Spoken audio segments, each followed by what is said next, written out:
Alright, so we'll go to Temple at Charlotte here until the media break, and then we'll bring in Oakland at IU Indy as they're out of the second quarter media tournament. And UTSA screen is pretty much decided in there. So, I mean, it's not yet decided, but they're going to media right there. Final media time of the game.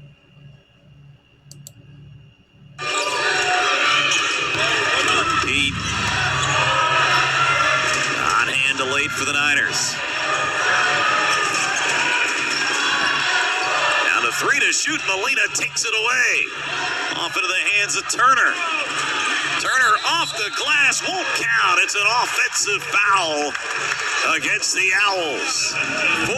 4:39 to go here in the third. Niners still on top of the Owls. It's 33-7 media timeout. Let's go to the IU Indy Jaguars and see Oakland Golden Grizzlies. 27-0 in this first round of the Horizon League tournament, presented by Barbasol. The Horizon League champion, the Barbasol Horizon League championships. First round winner moves on to the quarterfinals. Loser has their season end. Winner will be playing the 2 seed in Purdue Fort Wayne. A tough test ahead, but one that they'll be willing to take on Thursday in the quarters if they win. So, picked up there initially by Nichols Vanette. Just a frantic possession, and Skrumsky back the other way. Will go back to the line. That's Faith Stinson picking up her first foul. It's the team's third here of the quarter. You see a look there at the Oakland bench and interim head coach Dina Richards. Another look at that steal and last possession leading to these free throws. As Maddie Skrumsky attacking, splitting the defenders. And missing the back end of that free throw attempt. She's now 2 for 4 here today. 78% on the season. And got that one to drop. She has a game-high 11 now.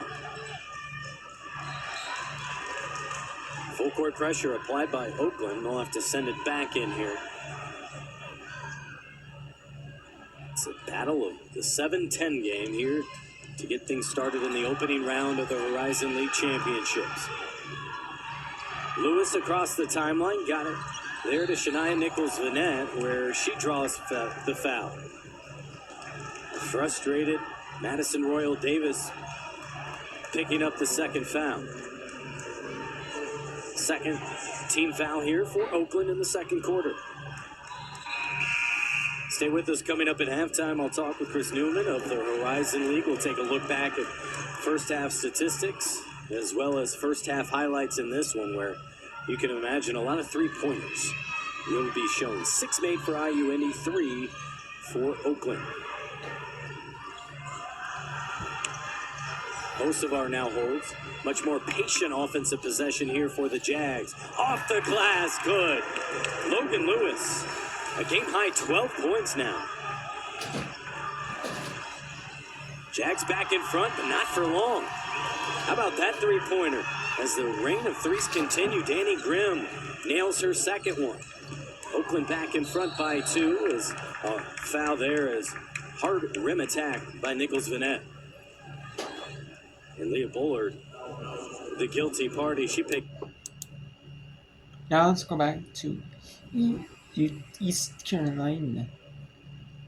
The Pirates down 22 now, the Rollers. We'll finish this one out here. As this is our 18th and final American Conference game for both teams for the regular season.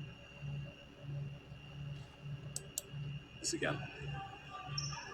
Oh my God! In unison. How often do you see that happen? I don't know if she pump faked there, draw the whole defense off, but wow. maybe because Amelia's only shot 4 free throws in her life, nobody knows when the ball comes out. It's not the Jordan Jenkins power squad. It's one of the most interesting free throws I've seen in a long time. Yeah, to shoot 80+% and basically thrust your way to the bucket, that's pretty fun. Yes, there's a reaching foul on UTSA. Taylor Ross, freshman from San Antonio. A lot of players on this team with family members who have played basketball. Taylor's brother played basketball in Missouri. And Coach Ashton noted 8 Texans, so important to her roster development, wants homegrown kids. Well, and that's how she's putting butts in the seats, and that a record-breaking crowd. They've got the support of the community behind them by keeping some of their kids home. Families come, teammates from high school come, community members come. And then Jordan Jenkins from Renton, Washington joins the group 2 years ago and has been a stud, as there's a foul with Weish holding her ground.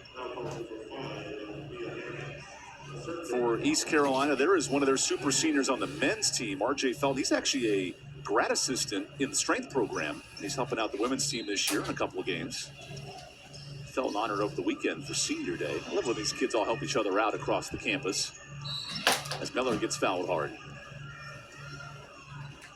Jayla Herb continuing to play hard. She missed last season with an injury, and it really hurt the Pirates. And it's so nice to have her back this season. She's a great three-point shooter, but she can also attack the rim with her good size. She's still continuing to grow in her game. Comes from a great program out of Hampton, Virginia. They'll need the best out of Jayla this weekend. The Pirates, with this loss, now it depends on the North Texas Rice game tonight. A Rice win, and the Pirates drop to the 8th seed. A loss for Rice, and they stay at the 7th position. And then it gets kind of bonkers from there.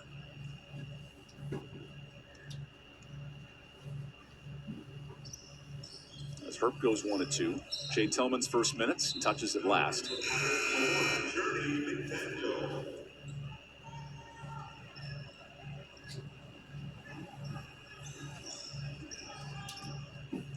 Pirates are just going to drop back, and I think pretty much you concede at this point. You just finish it out with some good, solid defense. Opportunity for the Pirates to play some man-to-man defense tonight. We don't see a ton of it. We credit UTSA for forcing them out of the zone look. Nice take off the dribble, continuing to attack the basket. That's Mia Hammonds, the true freshman, getting on the board. Just the 11th point of Mia's career here at UTSA. Joyner, who grew up 15 minutes from Greenville, playing in her final home game of the junior season. So Tillman goes inside, and that ball pinballs around. Not like the arcade games at the old Pizza Hut joints. A little more difficult. Points in the paint tonight were a big difference maker. 38 points in the paint for the Roadrunners to 18 for the Pirates. You can't win a game when you're giving up that many points in the paint. And those points were layups, post play, but they were also transition in the first half. East Carolina's done a better job limiting transition buckets in the second half. Kay McNeil will also sub in a couple of veterans, Bobby Smith, the junior guard, Okay, so and then we'll Grant. run out that game. UTSA is going to go to 26-3, 17-1 New York. East going to go 16-14 overall, but 8-10 New York. Then we'll bring in one competitive. Well, all these games are competitive actually. Tulsa 28-27 over Chess State. They're 22-26 on Echo Road, Memphis, and 31-30 you're to. Let's bring in Tulsa. Tulsa has more of a chance. I don't know, maybe a postseason trip. Maybe W19. If anything, they don't win their conference trip. So, running that ball, tough to lead. Also has one more game on Thursday. the makeup against South Florida. Short That was postponed due to the winter storm down there in Louisiana. So we'll have one more chance to see that. So I mean, these teams will have one more chance to see maybe the conference opponents. But that's really it. Kylie Stark. If they don't make the conference tournament, like these two teams, if they don't win their NCAA, they'll win the conference tournament. No, your NCAA, the only time you'll see them is tonight. The last time. If we're losing these two teams. So they're trying to extend their season at least for one more game. So a 6. At least for a couple more games. At least, watch the film. Maybe have like a little light practice, preparing for their next opponent. And then I'll watch the film to see what they did, and then a little light practice. And they're traveling to their, maybe day out, or they're traveling before, so or something. Called for a hold.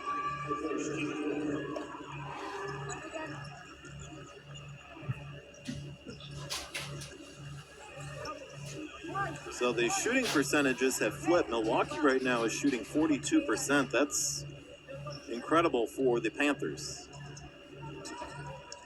In fact, if I'm not mistaken, they're undefeated when they shoot over 40%. Yeah, I mean, they're playing aggressive. They're getting the ball inside. Amy Pepler blew a tire. Thankfully, she's okay. Oh, good backdoor cut. find. Yep. A bump, and her sister Callie will go to the free throw line.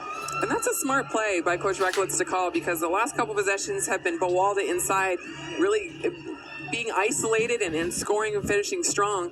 To throw her on the weak side and allow that backdoor cut when you're anticipating a post player being there is a great call. Callie was not as decorated as her sister Cammie in high school, but still, she'll miss the first of 2 free throws. The 6-foot freshman was first-team All-State as a senior. Her parents, Jennifer and Derek, follow along on ESPN+. In addition to Cammie, she's got 3 younger siblings, sisters and brothers, Carter, Alyssa, and Tyler. Whistle, and that is going to go Detroit Mercy's way. That is going to go against Jada Williams, the redshirt sophomore out of Mason City, Iowa. Williams was a 3-sport star in high school, volleyball, and a state finalist in sprints all 4 years for the track and field team. I was wondering if Detroit was going to try to do a quick 2-for-1. And they still might have an opportunity. Knocks down her 3rd triple of the game, 12th time this year she's done that, and the Titans have tied it up. And I really like that offense. They went side, top, side, back to Imaya for that 3. That's exactly what you want, and that's a confident 3 that we just saw. Reminder to stick around at halftime. Matt Kibbe will be joined by Maddie McConnell from the Horizon League as we take an overview of the Horizon League tournament. Tara and I will be right here with the out-of-town scoreboard. 1 in the books, 1 going on. Titans get the board and can take the lead at the break. Leah McQueen, nope, she lost it. Oh, and then she offers up a foul, and the Titans are in the penalty. That means Milwaukee is going to go to the free throw line with a chance to take the lead into the half. And that's going to be McQueen's 3rd. That's not... Am I missing something? That's not a loose ball foul? All right. She didn't have possession of the ball, but they're going to say it was an offensive foul. That ball was loose when the foul was committed. Turning, gunning, and unable to hit the 3 is Jory Buwalda. We are at the half, 29 apiece. Entertaining first half. Both teams shoot 40.7%. Both teams shoot 11 of 27 from the field. Actually, Milwaukee shoots 11 of 28, factoring in that missed shot there at the end of the quarter. We look down courtside and we see Matt Kibbe, and Matt is going to be joined by the birthday man, Antonio Capaldi, in just a moment. Antonio just waiting for the the latest stats to hit his hand, and he'll have a chance to talk to Antonio. Michaela Jackson leads the Titans with 11 points at the half. Cami Pepler has 10 points, 2 assists, and 3 steals. So far, that has been a good battle between her and point guard Imaya O'Brien, one that Coach Octor was very excited about prior to this. And we have no lead. What's going on right now in the world of women's basketball? Other than the one temperature, but that's in the media thing. Maybe in the fourth quarter. What we got right now, what UTSA officially this week's 67-40 is officially the end of the game.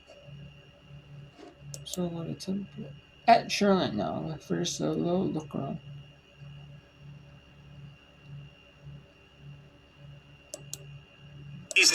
And Temple is the 4th seed here in this game. Charlotte, though, we'll see what place Charlotte gets.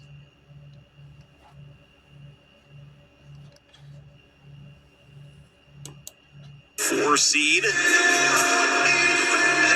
they head to Texas. Coach Richardson trying to get the Owls to the NCAA tournament. She took Towson to the NCAA tournament in her second year. Temple not been to the tournament since 2017.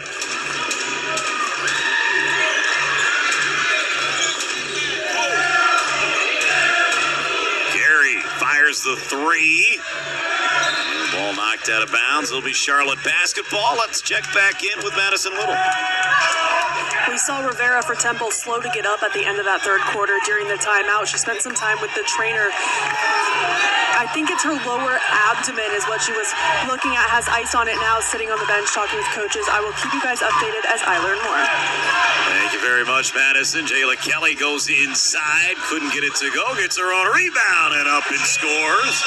Kelly's second field goal now with 5 points. Rivera, meanwhile, 4 points, 5 rebounds for the Owls in this game. So Temple grabbed the lead, but Charlotte's come right back and pushed the lead out to 5. Charlotte's defense definitely hasn't made it easy for Temple at all. They've had to work for every point they've gotten so far today. Temple shooting 29% from the floor in this game. Here's Rembert making the moves.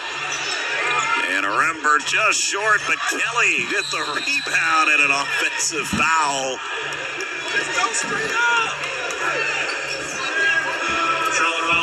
And Molina, I believe, slow to get up here for Temple. That's the last thing, of course, for Coach Richardson here. And good news, Rivera gonna check back into this game. Oliver will go out. Molina's still on the floor right now. She checks out. So Oliver will stay out there.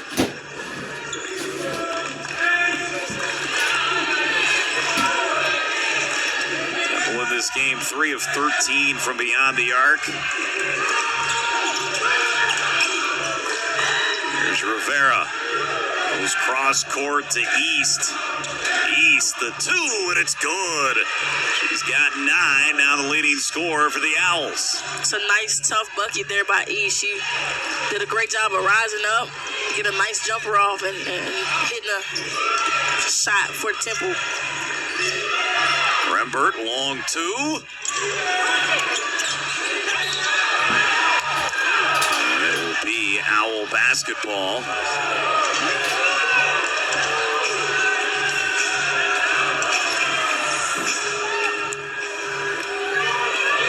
Job right there, rising up above Kiana Rembert.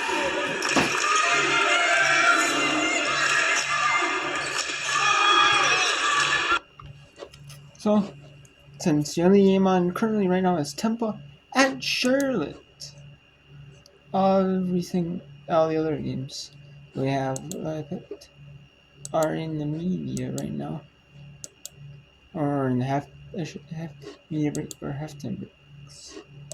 just getting started for the third quarter. And tell us what you'll see. So end the report right now. We'll come back just in a few minutes when more games are on from the halftime.